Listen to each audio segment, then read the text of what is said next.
Hey everybody, this is TotalGamerJunkie. I want to welcome you all back to my channel. So, in case you didn't see my last video, the new title for Arc 3 of the Life is Strange comics is going to be titled Strings. So, issues 1 to 4 is Dust, issues 5 to 8 is Waves, and issue 9 to 12 will be Strings. Once again, I want to thank Jade Seto for letting me know this. She's sent me reliable information before, so I believe with 100% certainty that what she's saying is true. But anyways, I was actually while I was coming up with this theory video, like what I was gonna talk about, I actually saw a comment by someone named AmberAnk2000, and this person sent me a link that showed me a bunch of the covers that are upcoming for the variant covers that are for issues 9 and 10, and I want to go over with them with you, and I want to talk about what they could mean, because the covers I think are really impactful, and they basically can spoil what's going to happen in this arc. Like, I'm not saying like plot spoilers, but I do think we will get sorry, I'm getting tongue tied. We will get a general sense of what is going to happen in this third arc. Alright, so what you're seeing here is issue 1. Okay, so this is Life is Strange Dust.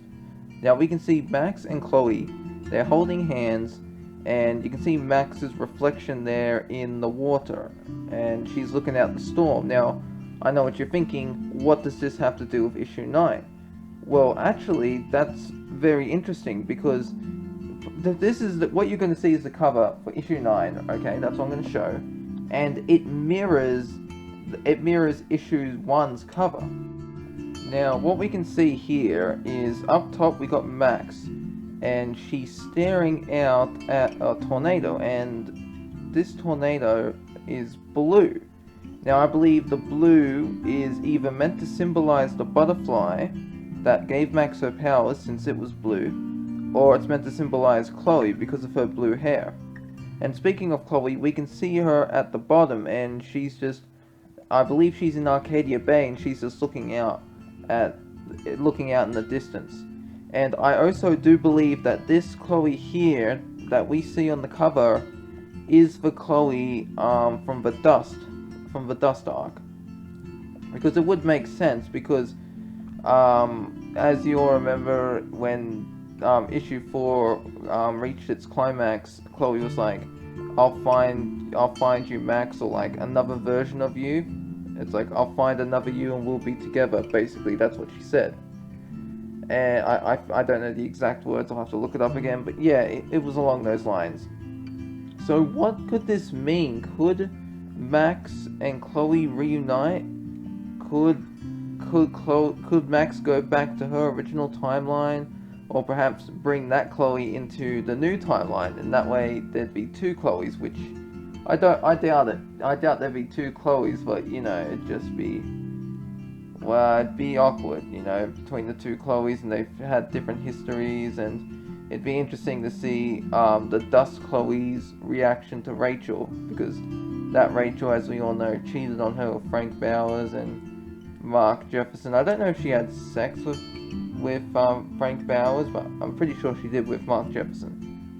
But anyways, that's what you saw was for issue 9, and there's also another picture of issue 9 that I'd like to show you. Now, what you're seeing on the left is meant to be what's on the back of issue 9, and I actually did a video about this before, when you see how you got Max, Chloe, and Rachel there as the deck of cards. So we got here Tristan. It says Joker, and as where the card is, you can see it's got the spinning circle.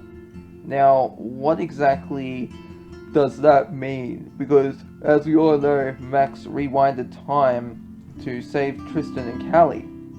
So maybe these comics, maybe the artwork is hinting at us that there is going to be another storm, and I am more and more convinced every time looking at these covers, especially with the one from issue 10, which I find to be really interesting. Now, here we can see Max, and I believe that this is her room back at Blackwell. And because, you know, she has that photo collage wall in her room by her bed, so it's obviously her room. Now, if you take a closer look at the photos, you can see that each of them are people and places from Life is Strange 1. And what's interesting is at the bottom, where of her lower back, it says sacrifice, sacrifice. Now, it doesn't say sacrifice Chloe or sacrifice Arcadia Bay, it just says sacrifice. Now, what exactly does that mean? Like, one thing I do believe is maybe somehow the sacrifice option involves Tristan and Callie, whereas for some reason Max has gained more control over her powers, but not so much, and so she can only choose one person to live, Callie or Tristan. The other one has to die, so the other one can live. Like at the end of Life is Strange 1, everyone in Arcadia Bay dies, so Chloe can live, or Chloe dies, so everyone in Arcadia Bay can live. But it may not be that. It may not be as cut and dry or simple as that, but it does make kind of sense. And speaking of sense, let's talk about the title, Strings. Now, as you all know, sorry, I'm getting tongue-tied. As you all know, in the Dust arc, Max was getting pulled back and forth between realities, and it was completely messing her up. And so, in the end, she had to go back to the Nexus, and she had to choose a reality that shined the brightest. But did she really choose? Because that's what in Arc 2, Max keeps going over that. Did I make the right choice in coming to this reality? But here's what I think, okay? Now, strings, as you all know, I don't know the proper term, but in Fate and Destiny, there are things where people say strings guide you along your path, basically. Like, you're a puppet of sorts being moved by the strings in a direction. You think you're going where you want to go, but you're not. It's the strings pulling you there.